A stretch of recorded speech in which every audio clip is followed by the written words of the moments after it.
Hey guys, how's it going? Welcome to the channel. My name's Alex, that's an M5, and today, as you may see, we're working on the headlights. So, on these headlights, I have already replaced the adjuster rods and the headlight covers many years ago, while these were still on my old 535i. So these look great, but they don't work great. So I already done this side off camera, and I'm working on this side. So let's take a look at the projector from this side. As you can see, the reflective surface is all gone, and I honestly got more light output from my fog lights than I did from my driving lights. And here's the difference between the new projector and the old one. Yeah.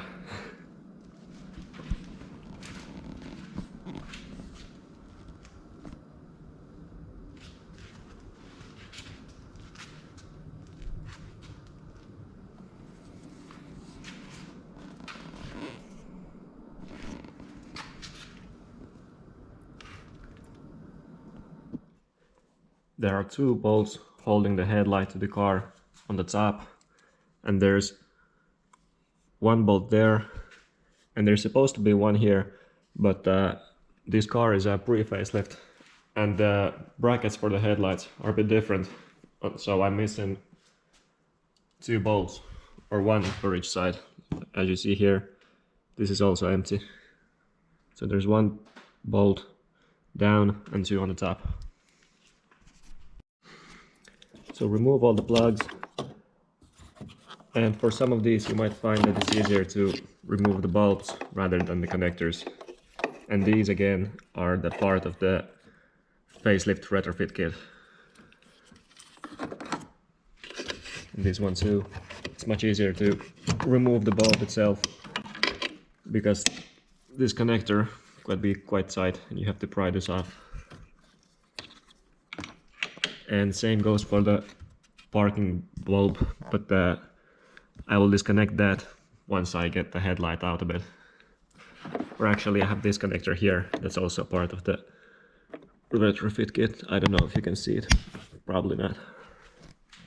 Oh, and there's also the adjuster motor connector down here.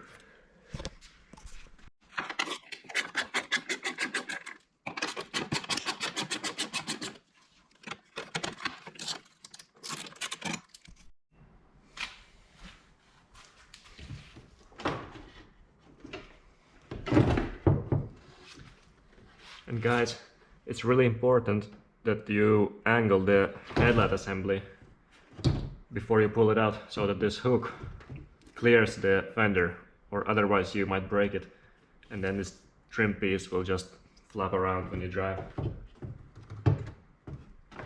And now it's really easy to remove the turn light connector, like so.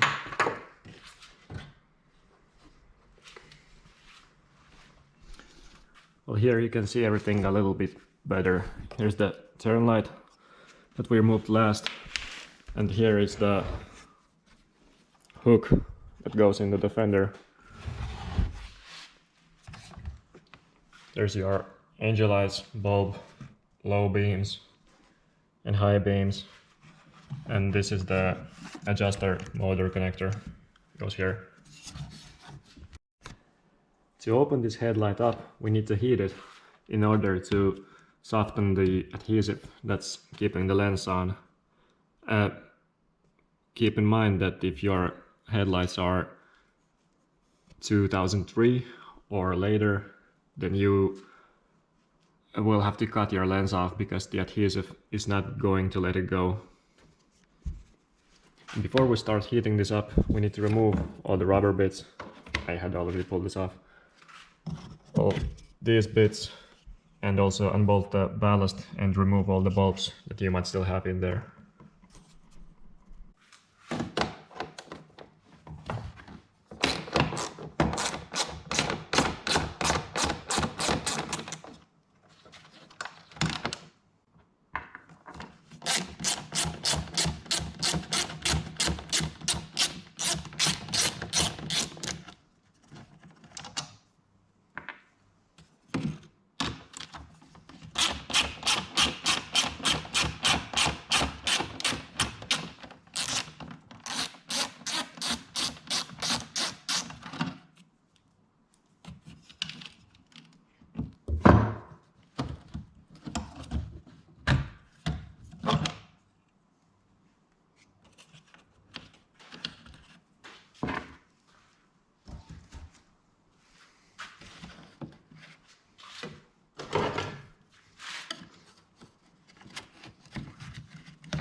I was able to remove the rubber from the other headlight without taking this ring off, but this one didn't want to give up, so I'm gonna take this ring out as to not to rip the rubber boot because I don't have any spares. It's just 3 Torx screws.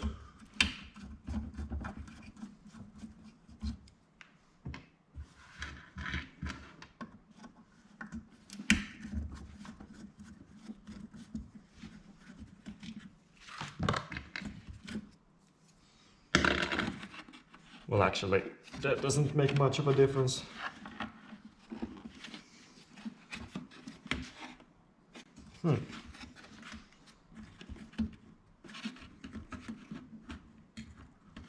Oh yeah, it's coming out. It was just seized.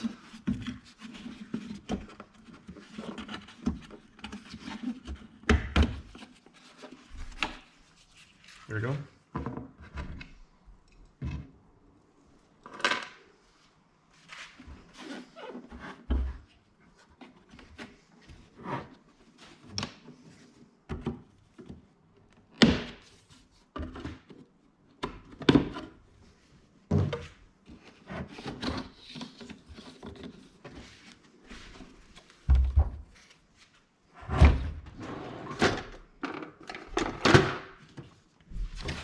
Then this bit, you need to press and pull, or you will break this.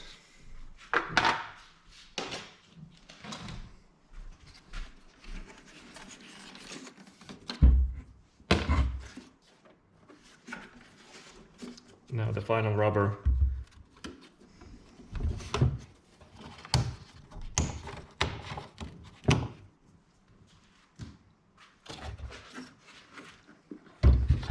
Also, you can pull this tape off because it's not really sticky anymore, so it's not gonna hold anything, and I have replacement for this.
Well, that was really satisfying. In addition to the adhesive, there's also these 2 screws holding the lens on, so make sure to remove those. I'm gonna use a heat gun to warm the adhesive, but if you have an oven that is large enough to fit these, then go ahead and stick these in the oven. Don't go crazy with the temperature, or you might melt the plastic. Also, if you are going to stick this in the oven, you might want to remove your adjustment motor. But really, you only need to heat up the adhesive that's in the groove all around the lens. So I'm gonna do that. So I actually went ahead and removed the motor. It's 3 Torx screws, and then there's this ball that fits in the groove there. And you have to like pry it out to the side and lift it.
Now that the lens is off, we need to take this black panel out, and it is held with the same adhesive you just heated. It has these tabs that go in it, so while it's still warm, just pull it out.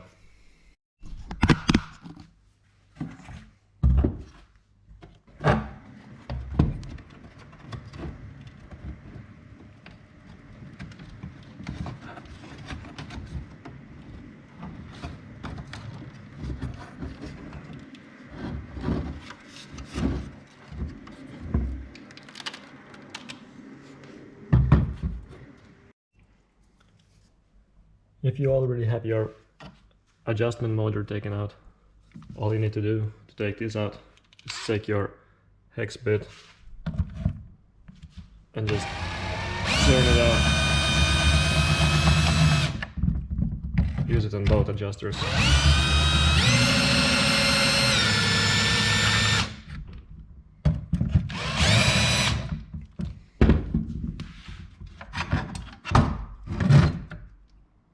And there's still a ground cable connected, so disconnect that.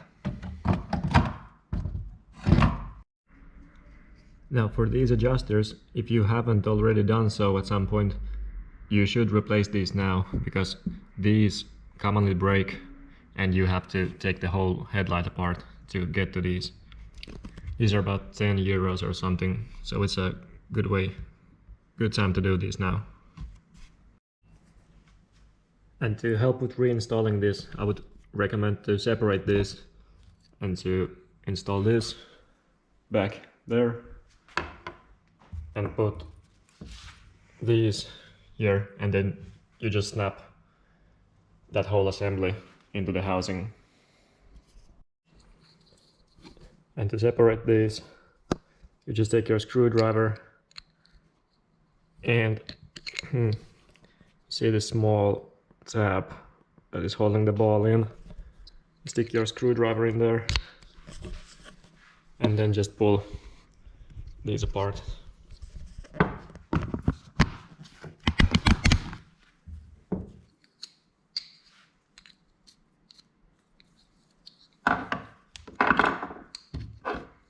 Almost.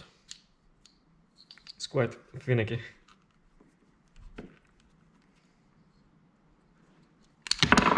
Like so.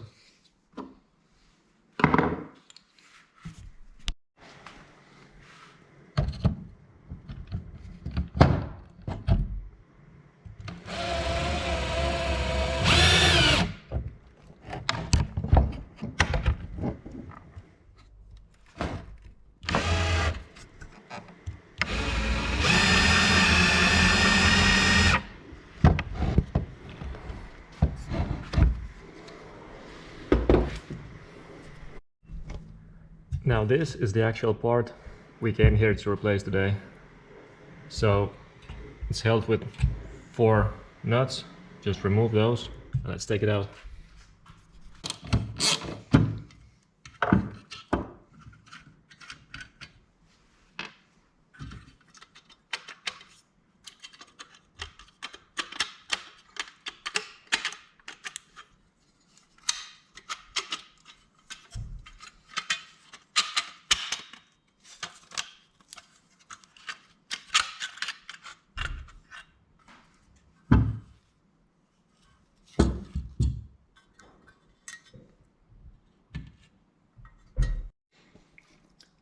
As you can see, we have our new projector in place, and at this point we run into some issues, because as you can see, even without those red rubber bits that were between the projector and the mounts, it still isn't flush.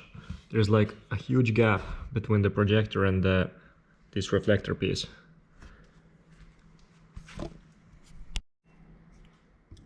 Here is the problem, if you can see it. So not only is the mounting surface on a different level, this whole bracket that is holding the lens, it's much taller on the original projector.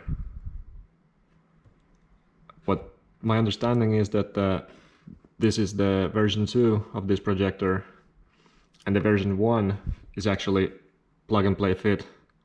but to this version 2 we have to make some modifications. So here's what I'm gonna do.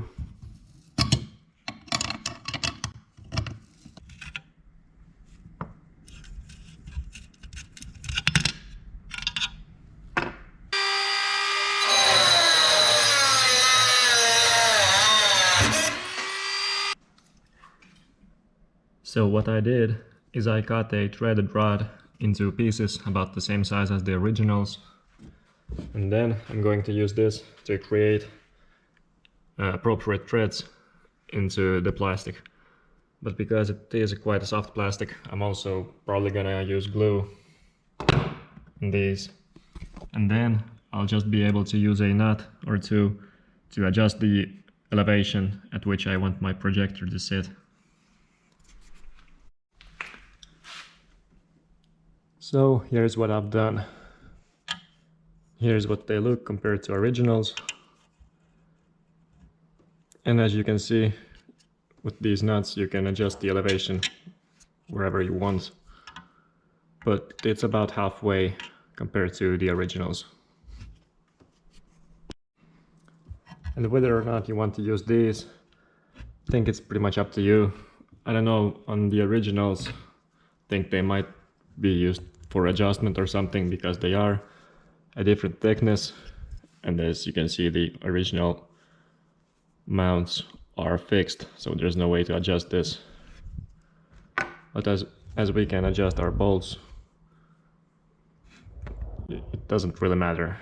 But I will use them just to to help with some vibration and stuff. And as you can see, it's already a lot better. I do still have to do some minor adjustments. And also because we did these custom mounts, we're gonna have to adjust our low beam according to the high beam so that they point in pretty much the same place.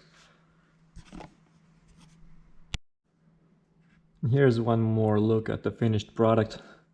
And as you can see, it's quite a bit lower than the original. Next we're gonna need to check our relative alignment of our low beam to our high beam. So put the bulbs in.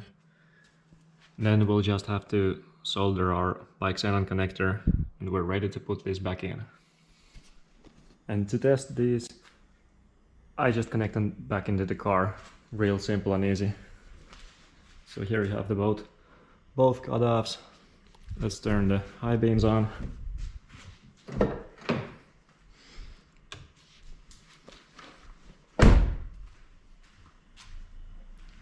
And well, that's not really good.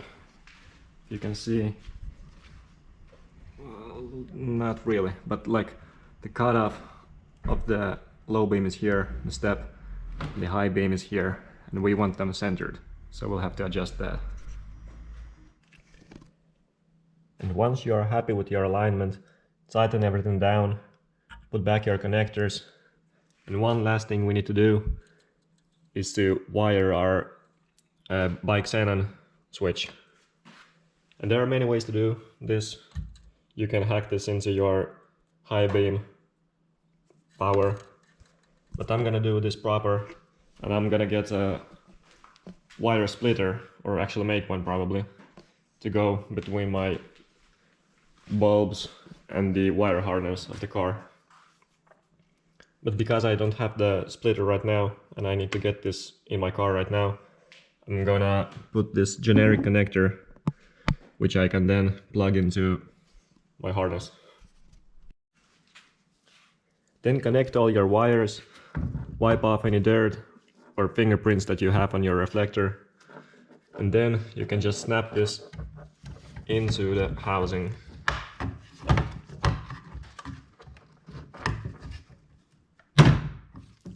Like so.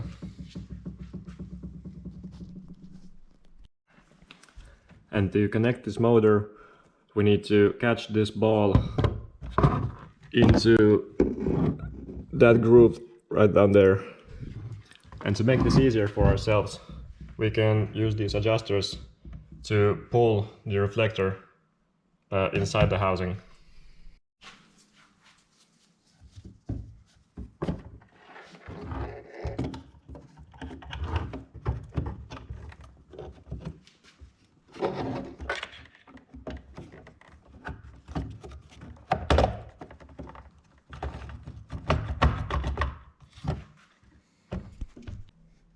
And then reassembly is pretty much the opposite of disassembly, as usual. So you just line this trim piece up, hit the glue all around, push it in, and then do the same for this cover piece.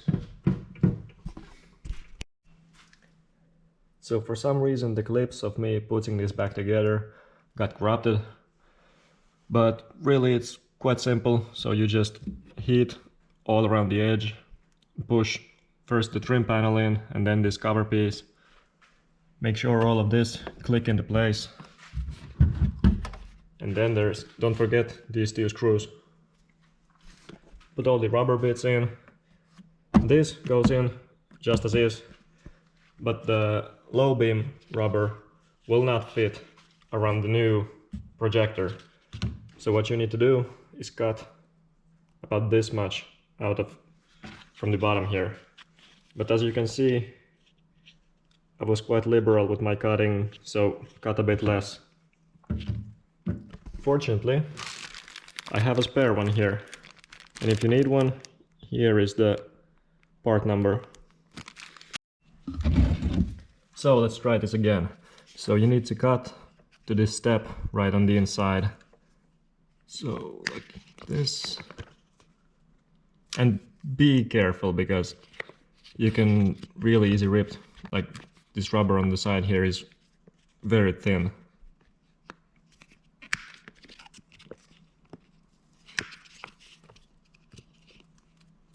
And I don't have any more spares, so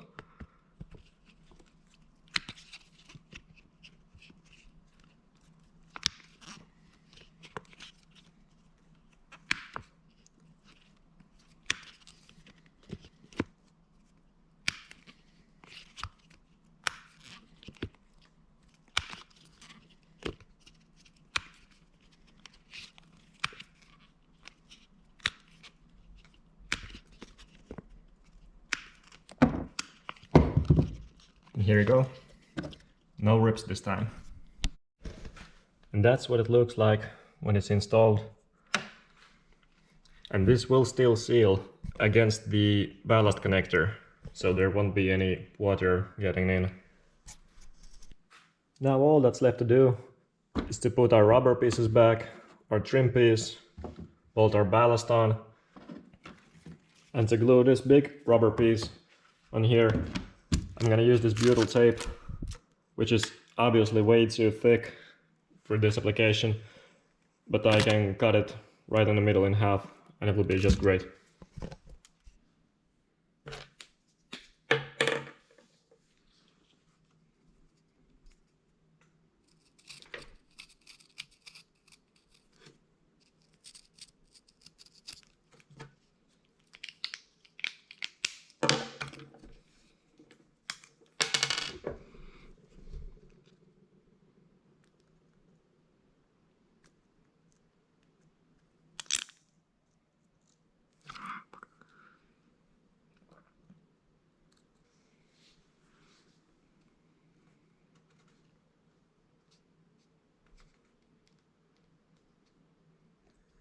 So here it is, all in place and working perfect.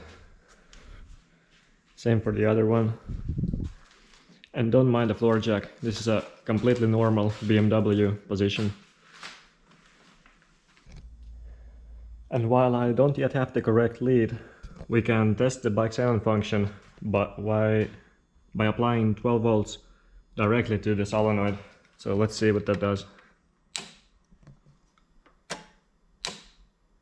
And as you can see, there you go, pretty much the second high beam. Let's see what that looks with the high beams on.